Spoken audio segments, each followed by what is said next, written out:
Understanding Vitamin D and its importance to health.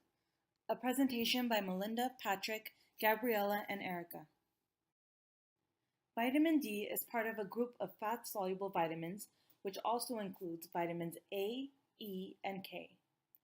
Vitamins that are fat-soluble travel through the lymphatic system of the small intestines and into the blood, which circulates throughout the body. A balanced diet is very important for maintaining a healthy amount of fat-soluble vitamins in the body. Too much vitamins could actually be detrimental for your health.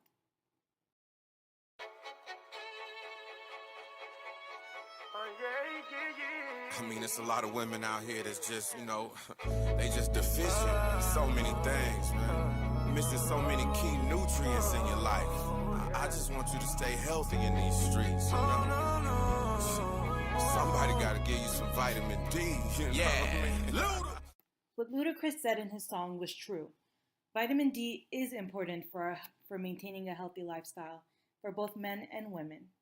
Vitamin D, which is also called cholecalciferol, is a group of fat-soluble steroids responsible for increasing intestinal absorption of calcium, magnesium, and phosphate. It is a hormone that is involved in mineral metabolism and bone growth. Vitamin D exists in two forms: vitamin D3, which is produced naturally in the body through sunlight, and vitamin D2, which is also called ergocalciferol, which is acquired through supplementation and diet. For vitamin D to be useful for our health, we need vitamin D in its activated state. Metabolic activation consists of adding two separate hydroxyl groups. One of the hydroxyl groups gets added through the liver, while the other one gets added as it processes through the kidneys. Vitamin D comes in three inactive forms. The first inactive structure for vitamin D is called cholecalciferol. This is naturally formed by our bodies after exposure to sunlight. The second inactive form is called ergocalciferol. This is also called vitamin D2. Vitamin D2 comes from plants and fungal sources. The third inactive form is called 2,5-hydroxycholecalciferol. This is naturally made in the liver. It is the most abundant form of vitamin D found in the blood, and it is the form measured in blood tests. It is a metabolite that signals the presence of vitamin D in the body. Before vitamin D becomes metabolized, it exists in its ineffective structure.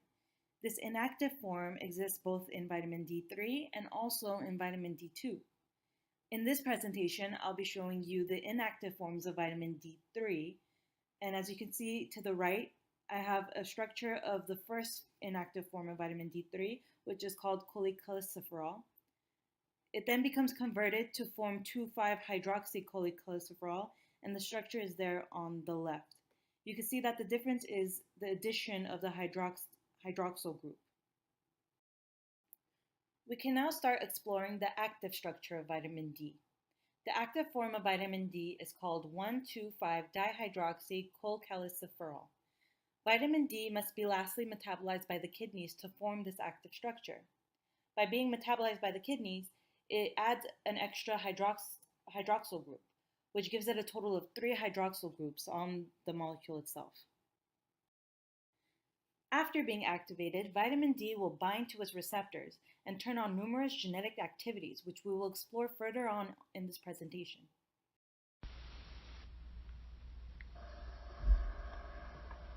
Diets and supplements.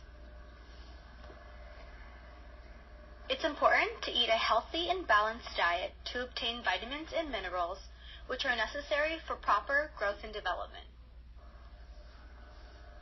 Foods such as vegetables, fruits, whole grains, and certain fortified vitamin D products like fat-free milk, yogurt, and cheese can be eaten to get vitamin D. Seafood, lean meats, and poultry also contain vitamin D. Fish oils from salmon, tuna, and swordfish also contain high concentrations of vitamin D.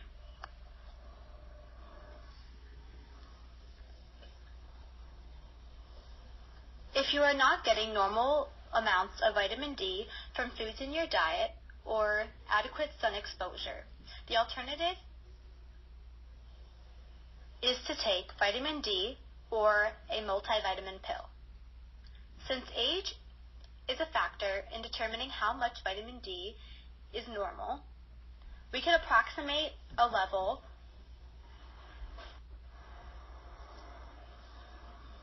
around 600 to 1,000 international units as the typical or average amount of vitamin D that someone should be obtaining.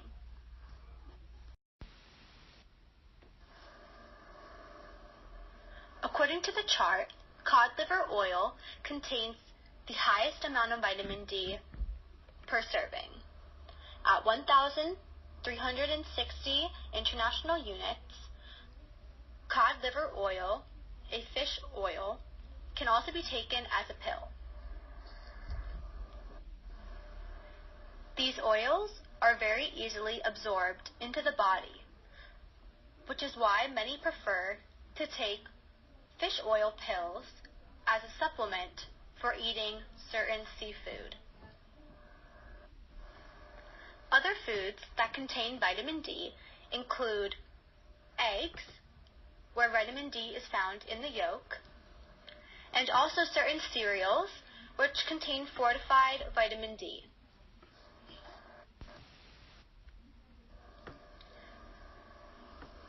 Some of the most popular supplements for vitamin D include one-a-day women's and one-a-day men's. They both contain the type vitamin D3, and they vary in international unit amounts. You can speak to your doctor or pharmacist to find the best dosage of vitamin D for you.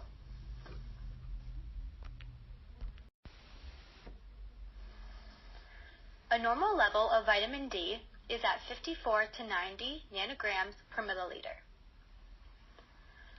You can also have an excess or an intoxication of vitamin D, which would have an amount greater than 100 nanograms per milliliter.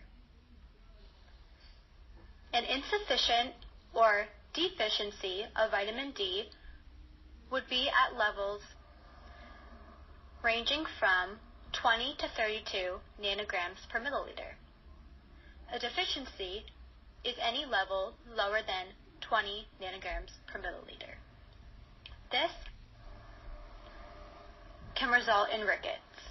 The most common cause of vitamin D deficiency is inadequate exposure to sunlight. Since less exposure to sunlight prevents our skin from making vitamin D3, an important fat-soluble vitamin that is essential for formation, growth, and repair of bone, along with enhancing immune functions and improving muscle strength. Not consuming enough vitamin D in a person's diet can also be an underlying reason, especially for those who stay indoors for the majority of their time in a day, preventing exposure to the sun. It is also important to note that babies are at high risk of vitamin D deficiency since breast milk does not contain adequate amount of vitamin D. Breastfed infants who are not exposed to enough sunlight are at a risk of vitamin D deficiency and rickets. In a case of malabsorption disorders, people who are affected by disorders cannot absorb fats normally, meaning that the body may not be able to absorb enough vitamin D from foods. Since vitamin D is a fat-soluble vitamin, which is normally absorbed with fats in the small intestines, less vitamin D may be absorbed from the intestines as people age. Certain kidneys and liver disease disorders and several rare hereditary disorders, such as hypophosphatemic rickets, can lead to a vitamin D deficiency, since it prevents the activation of vitamin D to its active form, which is essential since the active form of vitamin D is responsible for various metabolic processes, such as promoting absorption of calcium and phosphorus from the intestines. Older people are more likely to develop vitamin D deficiency for several reasons, such as their requirement for vitamin D are much higher than those of younger people. They tend to spend less time outdoors and thus are not exposed to enough sunlight. They may not be exposed to enough sunlight because they are housebound, live in long-term care facilities, or need to stay in the hospitals for a long time. When exposed to sunlight, their skin does not form as much vitamin D as a normal person.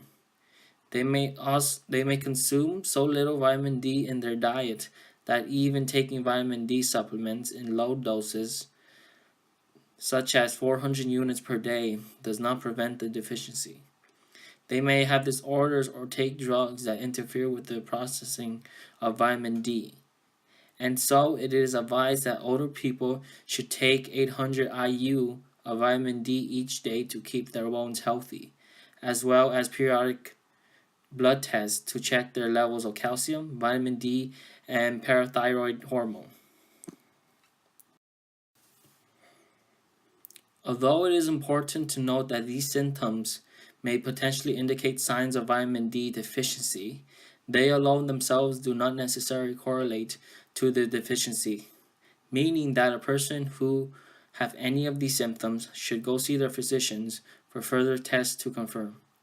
Some signs of vitamin D deficiencies are muscle aches in the case of muscle spasms, which may be the first signs of rickets in infants. These spasms may also occur in adults. They are caused by a low calcium level in the blood in people with severe vitamin D deficiency. If pregnant women have vitamin D deficiency, their newborn may have spasms. The spasms may affect the face, hands, and feet. If the spasms are severe, they may cause seizures. Since vitamin D directly correlates with calcium and bone health, a deficiency may lead to a significant decrease of bone strength, thus increasing the likelihood for an individual to suffer from bone fractures. Hypersensitivity to pain is also normally associated with vitamin D deficiency, since the bone in adults, particularly the spine, pelvis, and leg bone, are weakened. Rickets, most commonly found in children, can also occur, usually from extreme and prolonged cases of vitamin D deficiency. Vitamin D deficiency can be diagnosed with a given blood test to measure vitamin D, which can confirm the deficiency. X-rays may also be taken. The characteristics changes in bone may also be seen on an X-ray before symptoms may become noticeable. Regular checkups conducted by a doctor may also lead to a diagnosis.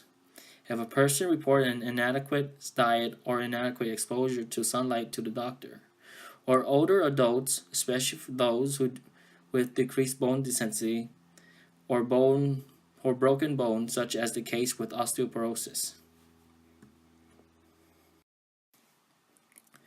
People who are at risk of vitamin D deficiency should take the proper amount of vitamin D recommended by their doctor, as well as increase exposure to sunlight for an adequate amount of time, which is advised to be at least 15 minutes a day.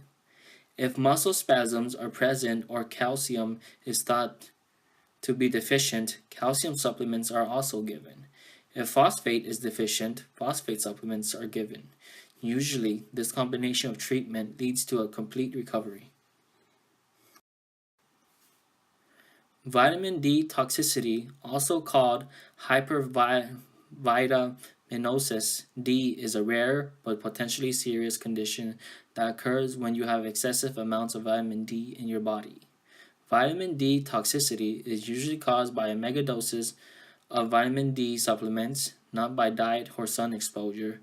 That's because your body regulates the amount of vitamin D produced by sun exposure, and even fortified foods don't contain large amounts of vitamin D. Taking very high doses of vitamin D, for example, 60 to 100 or more times the recommended daily allowance over several months can cause toxicity and a high calcium level in the blood, which can lead to hypercalcemia, in which levels of calcium become high because when the levels of vitamin D are high, more bone is broken down than is reformed. Normally, bones are continuously broken down and reformed in a process called remodeling to adjust to the changing demands placed on them. As a result, calcium is released from the bones into the bloodstream. It can also be caused by more calcium being absorbed from food in the intestines. The main consequences of vitamin D toxicity is a buildup of calcium in your blood, hypercalcemia, which can cause nausea and vomiting, weakness, and infrequent urination. Symptoms might progress to bone pain and kidney problems, such as the formation of calcium stones. Because the calcium level is high, calcium may be deposited throughout the body, particularly in the kidneys, blood vessels, lungs, and heart. The kidneys may be permanently damaged and malfunction, resulting in kidney failure. Vitamin D excess is usually diagnosed when blood test detects a high calcium level in a person who takes high doses of vitamin D. The diagnosis is confirmed by measuring the level of vitamin D in the blood. Treatment of vitamin D toxicity involves stopping vitamin D supplements for a while to offset the effects of high calcium levels in the blood. Fluids are given intravenously as needed to bring the body back into homeostasis. Drugs such as corticosteroids or bisphosphonates are also given to suppress the release of calcium from the bones.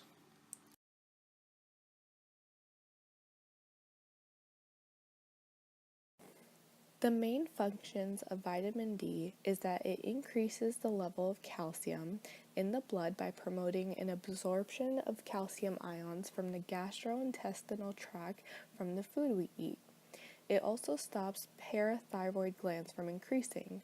Without vitamin D, the parathyroid gland has no signal to stop and therefore just keeps growing. This can lead to hyperparathyroidism, which is when we have too much of it. So, how does it work in the body? Well, the body only makes one type of vitamin D, vitamin D3, while nature makes the rest of the types. Vitamin D needs a few steps before becoming active. It first needs to be converted into calcidiol, which can be done through the liver. It is then converted into calcitriol in the kidneys. This step is controlled by the parathyroid hormone and the concentration of calcium and phosphate and calcitriol in the blood. When our vitamin D is finally active during the last step, it starts to circulate into the blood. When it reaches the cell, the vitamin D then binds to a vitamin D receptor. The vitamin D binded to a vitamin D receptor then in its entirety binds to a retinoid X receptor, which has a vitamin A bind to it.